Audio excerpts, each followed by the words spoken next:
Yes, good morning students, how are you बेटा? Okay बेटा fine. तो अब हमने अपने प्रीवियस लेक्चर में हमने डिस्कस किया था kinetic energy of rotation and radius of gyration. आज हम डिस्कस करेंगे, आज का हमारा टॉपिक है torque and moment of inertia. क्या है बेटा? Torque and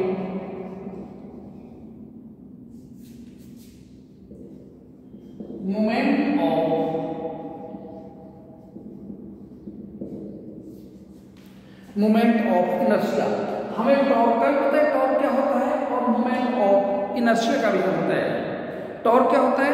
the rotational effect of the body या either force into perpendicular distance is known as torque and it is denoted by this letter. ये हम पढ़ चुके हैं। मोमेंट ऑफ इनर्शिया हमने लास्ट आर्टिकल में पढ़ा था। क्या पढ़ा था? The product of the sum of the masses and square of the perpendicular distance between them. Moment of inertia को आई से डिनोट करते थे और ये किसके बराबर होता था? टॉर्क होता था किसके बराबर? r क्रॉस f के बराबर, और ये होता था I is equal to mr square. ये चीज हम पढ़ चुके हैं, हमें पता है। लेकिन अब हम कुछ अलग तरीके में कर रहे हैं torque and moment of inertia. तो देखिए हम क्या करते हैं, कंसीडर अ रिजिड बॉडी। हम क्या कंसीडर करेंगे? हर बार एक रिजिड बॉडी हम कंसीडर करेंगे।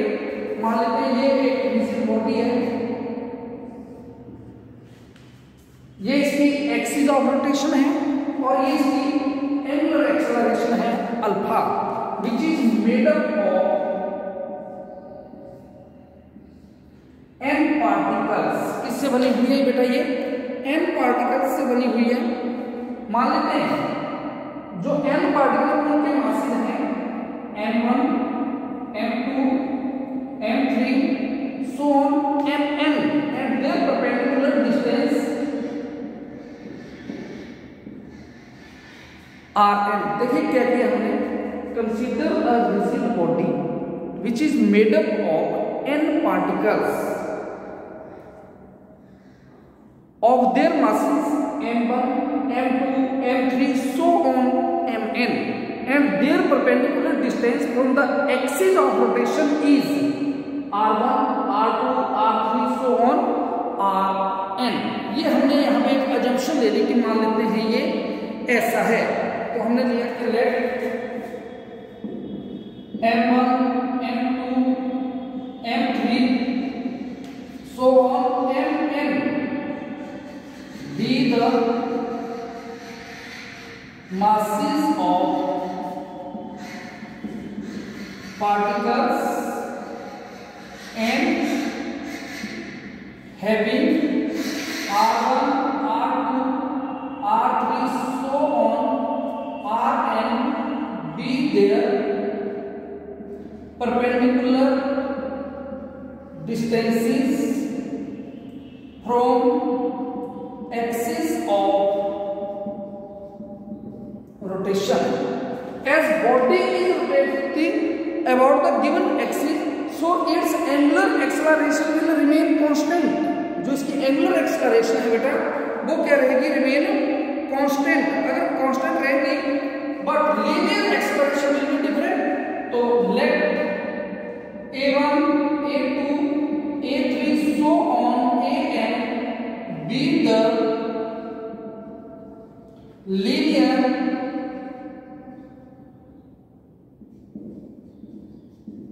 acceleration of the body which is made up of n particles। ये हमने ये कंसीडर कर लिया, ठीक है बेटा? तो also therefore we know that क्या a1 is equal to alpha, alpha तो कांस्टेंट है, alpha r1, a2 is equal to alpha r2, a3 is equal to alpha r3 so on an is equal to alpha rn। हमें पता है ये relation होता है किसके बीच में? Linear acceleration and angular acceleration के बीच में। देयरफॉर मोमेंट ऑफ फोर्स क्या है? देयरफॉर मोमेंट ऑफ फोर्स, यानी कि टॉर्क किसके बराबर होता है बेटा? R क्रॉस F के बराबर होता है ये। इज दैट क्लियर और नॉट? तो ये क्या बन गया हमारे पास बेटा? एंड F किसके बराबर होता है? F is equal to NA। तो ये देखिए ये क्वेश्चन क्या बन गया हमारे पास? क्या बन गया? Torque is equal to F M1 A किसके बराबर होगा? Alpha R1 into R1 plus M2 alpha R2 into R2 plus so on plus Mn alpha Rn into Rn। ये देखिए क्या बन गया? ये मास वैसे ही A की वैल्यू है अल्फा R1 इंटू ये R। तो ये क्वेश्चन क्या बन गया? Torque is equal to M1 alpha R1 square plus M2 alpha R2 square plus M3 alpha R3 square plus so on plus Mn alpha Rn square. क्या बन गया बेटा? Torque is equal to alpha सब में common है, मैंने क्या कर दिया? M1 R1 square plus M2 R2 square plus M3 R3 square plus so on plus Mn Rn square into alpha. Now mr square is equal to क्या होता है बेटा? Moment of inertia. तो ये क्वेश्चन क्या बन गई? Torque is equal to I alpha. क्या रिलेशन आ गया दोनों के बीच में? Torque is equal to I alpha. अगर मैं ऐसे कर दूं कि let alpha is equal to 1 then torque is equal to I। अगर मैं अल्फा की वैल्यू क्या मान लूं? 1 मान लूं तो टॉर्क किसके बराबर आ जाता है बेटा? हमारा torque is equal to I, यानी कि मोमेंट ऑफ इनर्शिया के बराबर आ गया। तो यहां से रिजल्ट क्या निकला? रिजल्ट क्या निकल गया? Hence the moment of inertia of the body about the given axis is numerically equal to torque acting on the body rotating with angular acceleration about it. यानी कि मैं क्या लिख सकता हूं? Torque is equal to I alpha. तो ये था रिलेशन किसके बीच में?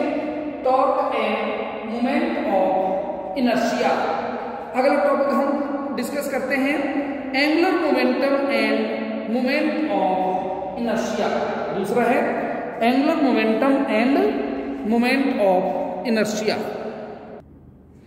तो आइए बेटा आप डिस्कस करते हैं angular momentum and moment of inertia.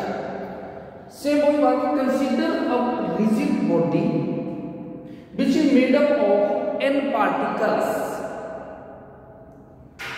n particles से बनी है। मान लेते हैं उनके जो मासेस हैं वो m1 m2 m3 mn सोन mn तक हैं, जो डिस्ट्रीब्यूटेड सारी बॉडी के ऊपर, और जिनका जो परपेंडिकुलर डिस्टेंस है with respect to axis of rotation वो क्या है? r1 r2 r3 so on rn, and the body is rotating with angular velocity omega. As body is rigid, so its angular velocity will remain constant। अगर velocity angular velocity constant है तो linear velocity क्या होगी? Different होगी। क्यों different होगी? क्योंकि ये जो परपेंडिकुलर डिस्टेंस है देखिए r1 r2 r3 so on rn, ये एक्सिस ऑफ रोटेशन से हर मास का डिस्टेंस जो है वो अलग अलग है, और जो लीनियर वेलोसिटी होती है वो होती है rate of change of displacement with respect to time. तो डिस्प्लेसमेंट अलग है तो लीनियर वेलोसिटी वेरी करेगी, लेकिन एंगुलर वेलोसिटी क्या है?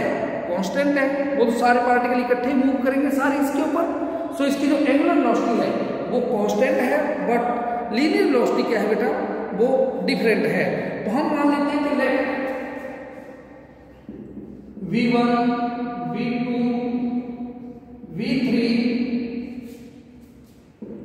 so on vn be the linear velocity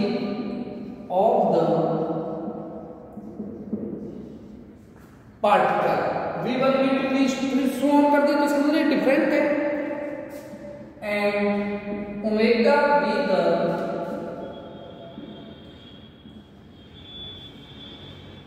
angular velocity of the body. Omega show कर दिया तो अकेला है तो इसका मतलब ये क्या है बेटा आपकी कांस्टेंट है। ऑल्सो वी नो दैट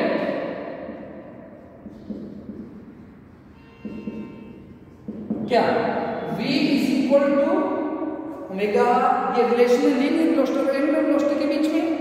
तो v1 क्या बन गया, v1 is equal to omega r1, v2 is equal to omega r2, v3 is equal to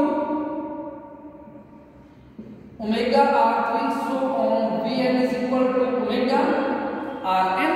ये हमने मान लिया कि इसके बराबर होता है और है भी। Therefore the linear momentum of the particles, therefore linear momentum of particle of mass, हमने पहले एक का निकालना है, बाकी हम सॉल्व कर देंगे तो किसके बराबर होता है बेटा, मोमेंटम क्या होता है, हम होता है मोमेंटम होता है momentum of the body may be defined as the product of mass and velocity, यानी कि p is equal to mv के बराबर होता है। तो p1 किसके बराबर हो गया, m1 v1, सिमिलरली p2 किसके बराबर आ जाएगा, m2 v2, p3 किसके बराबर आ जाएगा, m3 v3, so on. pn is equal to mn vn। अब ये आगे हमारे पास क्या लीनियर, तो एंगुलर मोमेंटम भी हमने निकालना है। Similarly angular momentum of the particle is given bye, similarly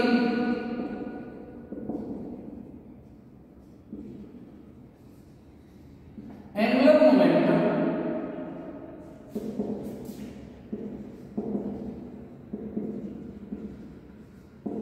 is given bye, हमने निकाला था पिछले चैप्टर में क्या, एंगुलर मोमेंटम होता है L is equal to R cross P, किसके बराबर निकाला था हमने, L is equal to R cross P के बराबर।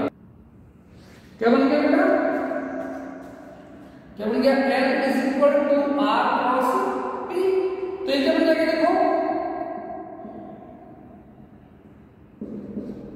L is equal to P, P किसके बराबर है, m1 v1 इंटू ये r1 बनेगा, और v किसके बराबर होता है, ओमेगा r के बराबर होता है। तो क्या बन जाएगा, L is equal to m1 omega r1 into r1, क्या बन जाएगा, L is equal to m r1 square into omega. Therefore हमारे पास कितने पार्टिकल्स हैं, हमारे पास पार्टिकल तो n है, देयरफॉर ये एक का लिखा है, therefore L is equal to m1 omega r1 square m2 omega r2 square so on mn omega rn square. Now total angular momentum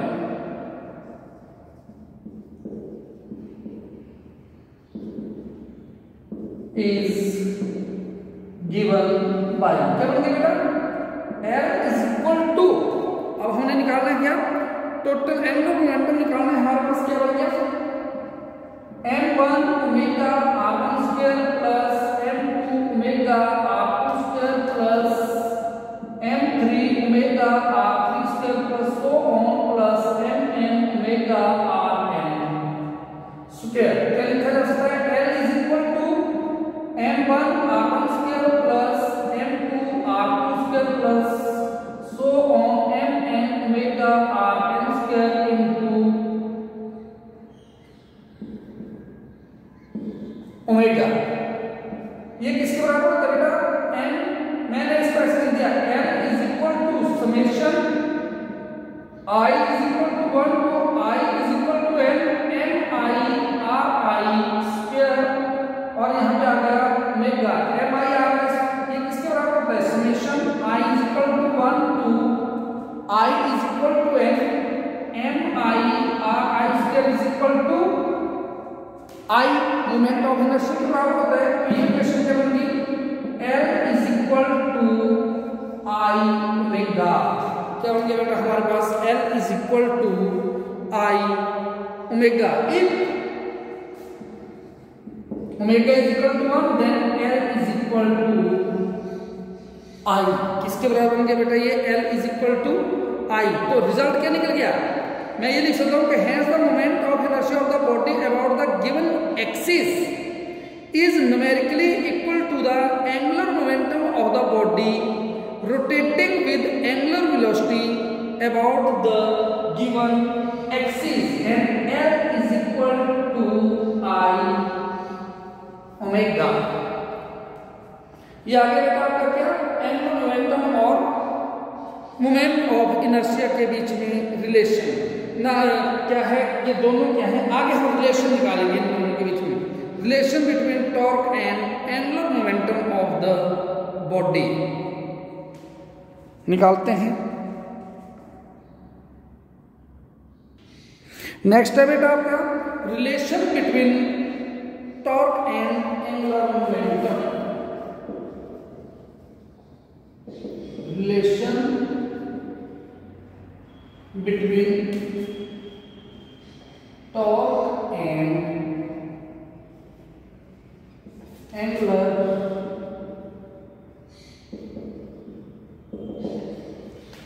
ठीक है, as we know that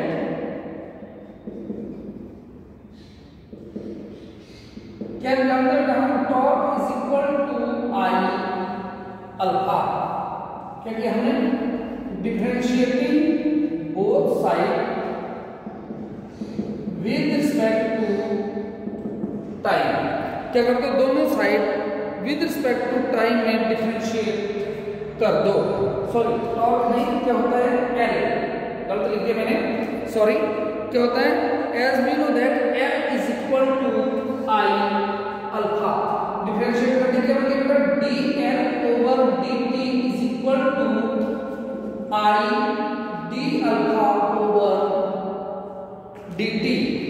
ठीक है बेटा, ये क्या कर दी हमने, इसकी डिफरेंशिएशन कर दी। जब डिफरेंशिएशन कर दी तो हमें पता है कि क्या